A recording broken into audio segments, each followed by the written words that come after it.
Okay, we've got Nat here today. She's in for some maintenance of her hair extensions.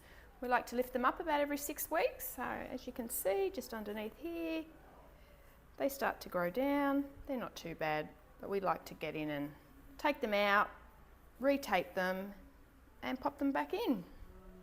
All right, so we've got all the extensions out. We're just going to give it a little trim so that we keep her natural hair free of split ends. You can see it's a little bit ratty on the ends. We're just going to give it a tidy up.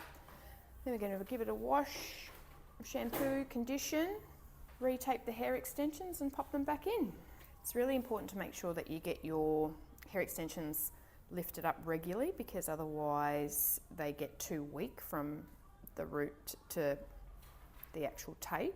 It gets quite weak and then they can rip out, can become matted, and they can ruin your natural hair.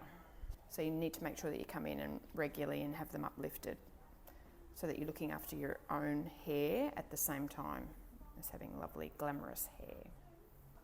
Everybody's hair grows at a little bit of a different rate, but we recommend you come in about every 6 weeks, probably no later than 8 weeks, and have them uplifted, taken out and replaced in a different spot, just giving each area a little bit of a rest. Extensions in, looking gorgeous, ready for a night out on the town.